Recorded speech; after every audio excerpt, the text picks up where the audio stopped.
or I'd like to introduce you to Melaney Dees. Melaney Dees is an honors student at Ashford University, and she volunteers as a mentor for Ashford Champs program.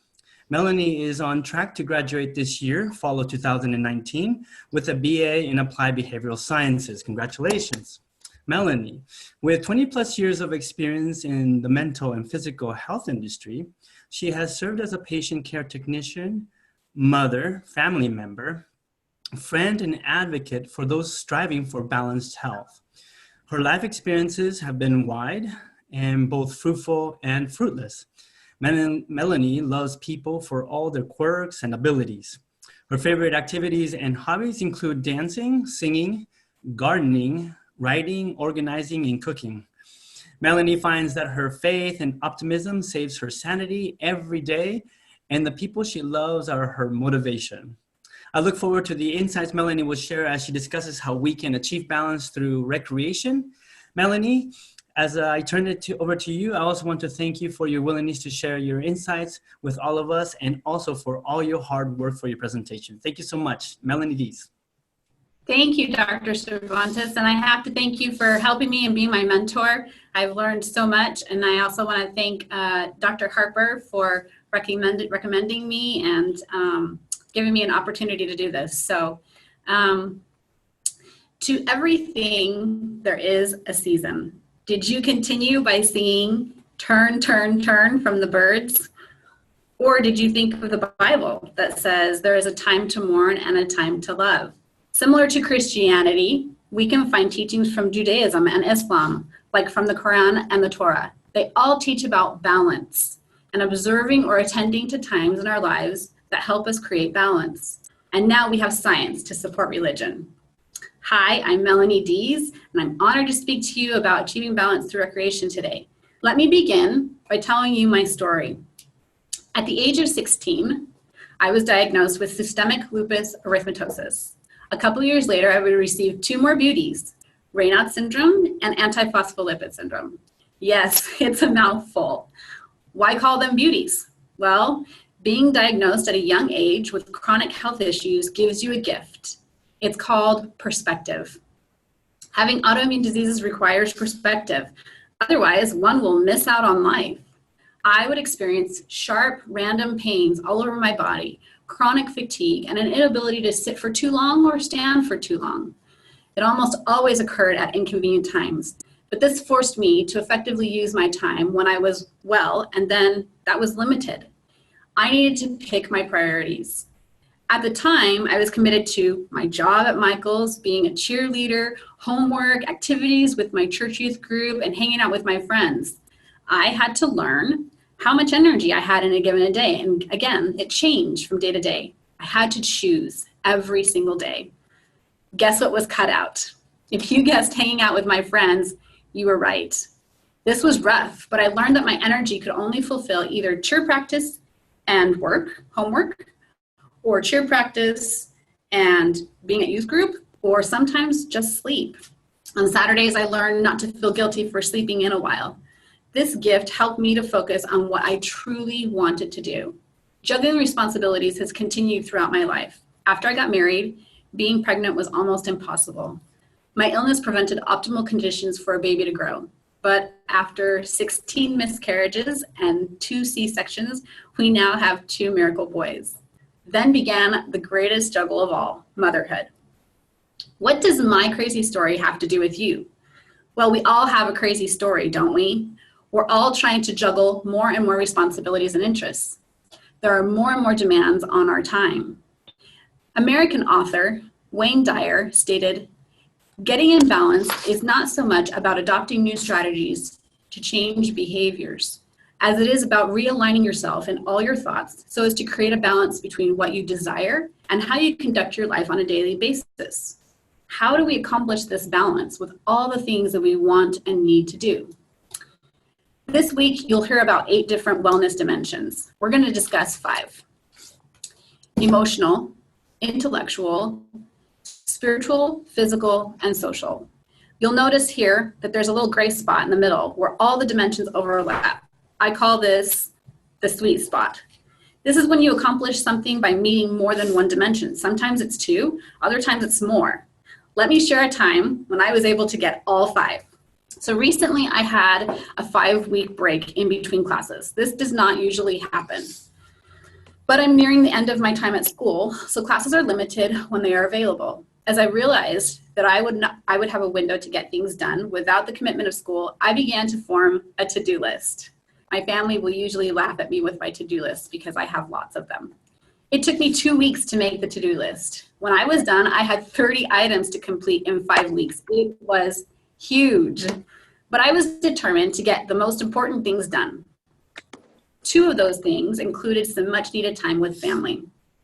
We had tickets to Universal Studios for our family. Plus, I really wanted a special day with my husband. So we ended up taking our kids and spent the entire day at Universal. Even though we'd been a dozen times before, it was good to spend uninterrupted time together.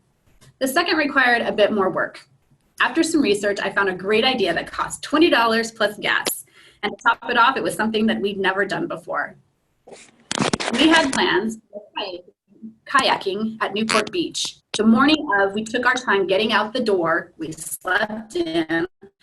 I had packed a yummy homemade lunch with extra clothes and other essentials.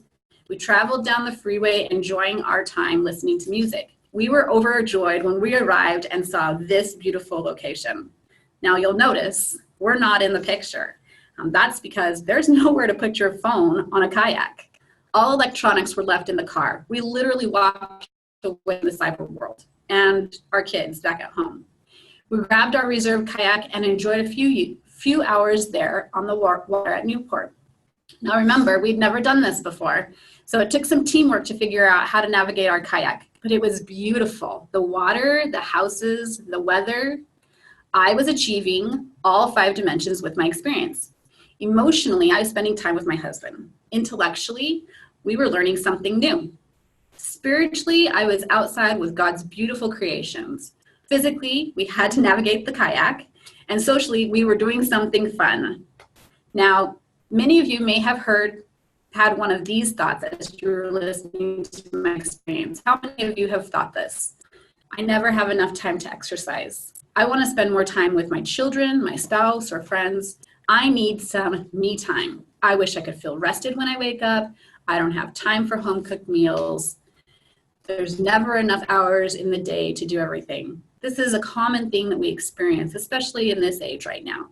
Let's address this. Maura Thomas, creator of Empowered Productivity System, talks about how we use time management to accomplish our goals. But how many of us have experienced poor time management with the distractions of emails, text messages, phone calls, meetings, family? We could go on and on, right, with the distractions. Philosopher and psychologist William James stated, "My experience is what I agree to attend to." Think about that for a minute. What I agree to. James highlights how we have entered an attention age. We have to think and reconsider how and what our attention is focused on. Controlling our attention may feel difficult, but there is a tried and true simple formula that works, and most of us have seen this before. Our thoughts, our words, our actions. In 2016, a study where both collegiate and professional athletes were observed for their exercise intensity and tolerance, pain catastrophizing, perceived susceptibility, and psychological stress. They determined that recovery correlated with each psychological predictor. What does that mean? Well, chronic psychological stress, I think we're all aware of what that might be. The stress that just does not go away. Exercise intensity tolerance would be how well can they handle high levels of exercise. Pain catastrophizing is that pain that you feel like you can't quite get to where it feels better, and it is maybe exacerbated. We hear little kids say this, "Oh, this is the biggest pain I've ever had," right? And then the susceptibility to injury. They found that how they coped with psychological stress had a positive correlation to their own recovery. It should be noted that this study was done during preseason, in-season, and postseason. What I find most intriguing is the variable of women. Women had a greater positive correlation with recovery. The more or less they have recovery, the greater its influence on these predictors. We've heard how women struggle with exercise plans or losing weight and how often they are not sleeping well and or their stress is high. So does that mean I should be getting more sleep? Yes, if you're not getting enough. Does it mean I should be using more recreational time? Yes, if you're not getting enough. Additionally, we find other studies where coaches in sports psychology literature suggest emphasizing the whole person for optimal results. Through creative movement and dance exploration, one can find healing power. Tense moods can be turned to freedom that allows a release of physical and mental energy. Don't we want that? We want that release of physical and mental energy. Leisure walking reduces inflammation, stress, and diseases caused by a sedentary lifestyle. And there's an overwhelming amount of information to support that physical activity has a significant relationship to academic achievement, specifically with executive function, such as attention, concentration, memory, and space perception. Let me back up for this a little bit. Think about some of those high school students that you see out on a field or on a diamond, and they're doing really well. Most of the time, they are getting good grades, and there's a correlation there. Older adults engaged in dance interventions, improved mood and decreased depression while participating in various studies of dance. All of these I have mentioned can be found in my references, so if you have questions, please feel free to look. I'll leave them available for you. But John Dewey, he said, education has no more serious responsibility than making adequate provision for enjoyment of recreative leisure, not only for the sake of immediate health, but for the sake of its lasting effect upon habits of mind. We oftentimes spend time educating ourselves or going to work, and it's this goal that we're going to have recreative leisure in the distance. Instead, think of education or our jobs as an opportunity, a catalyst to be able to make sure that we are getting that recreative leisure now, not in the future.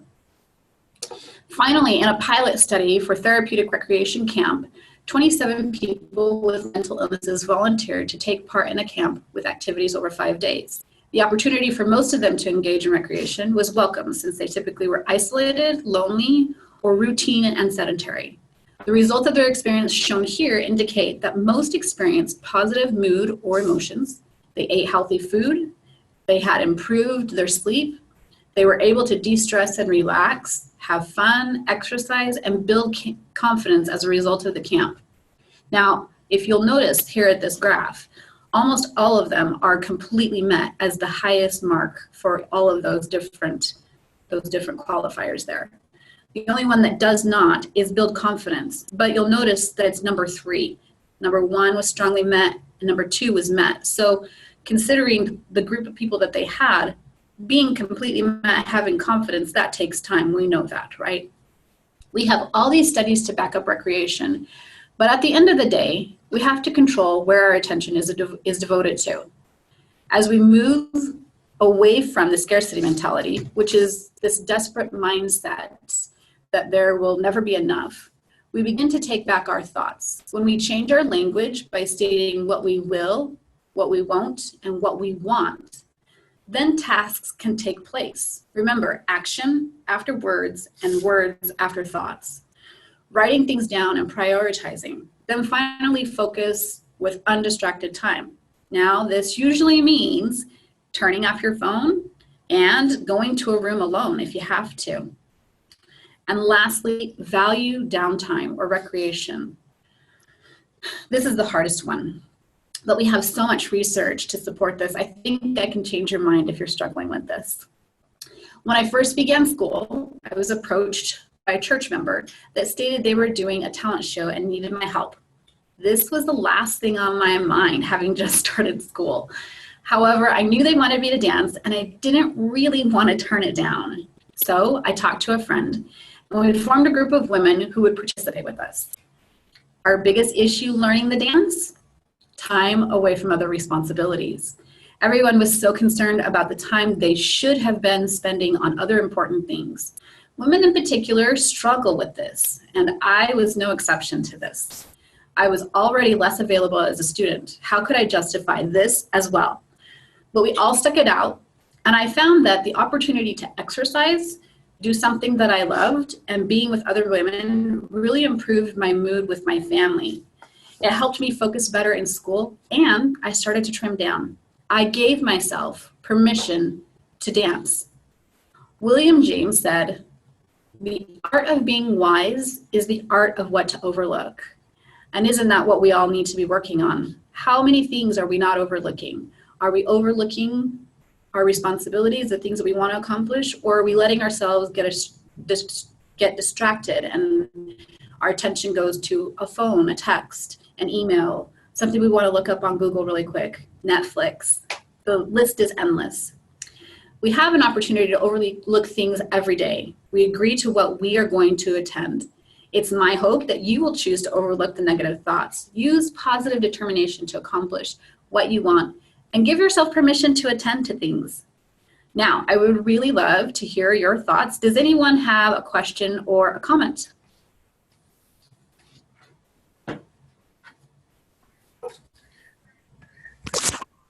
Well, before those questions come in and or any other comments arrive, Melaney just wanted to say thank you very much for such a great presentation. It really gives us perspective on what we need to choose to pay attention to. So I really appreciate all the background information too, supporting evidence.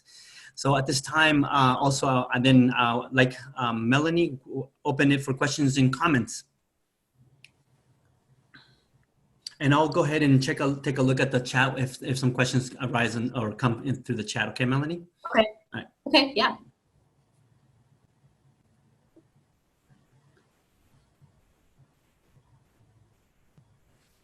So far, there's some great comments. Thank you so much. Fantastic presentation. You're great at presenting. Also from Bonita, amazing presentation and great research. Balancing my work life with my health has always been a challenge for me. Yeah. Thank you to both of you, Heather and Bonita. That's what we all struggle with. Who was it that said that, by the way? Bonita? Bonita.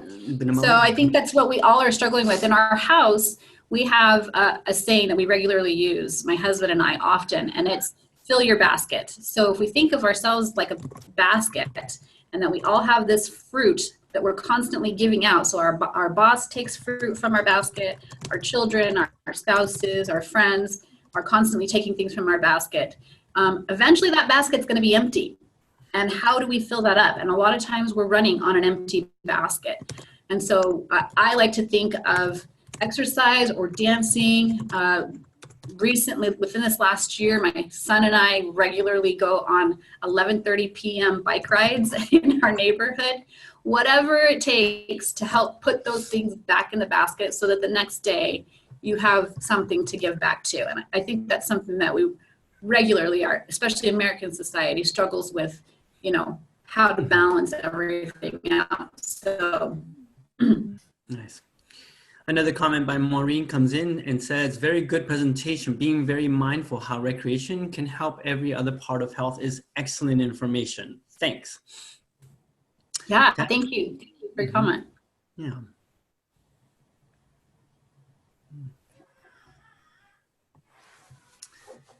Hi, Melanie. This is Dr. Harper. I'm just so proud of you, and thank you for presenting. And I love the example of dancing around the living room with your family.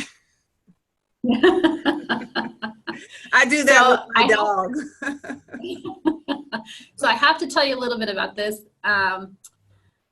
We recently gave it, well, it's probably been about a year or two now, but we've given it the name of Freeze and Dance. But it's always been, I grew up with my parents constantly like turning on the music and pulling us out of the room and saying, we're gonna, come here, come listen to this song with us. And it was just a regular occurrence that, you know, we were dancing. So the first thing I learned at 3 years old was salsa. I mean, it just, that's what we did. And so it is carried on into our boy house. So you would think that we have all girls and that's where the dance, nope, it's all boys. It's just me and my husband and our 2 boys. And there is a lot of dancing in the house. So, and they know when the music's on, it's time. Fabulous.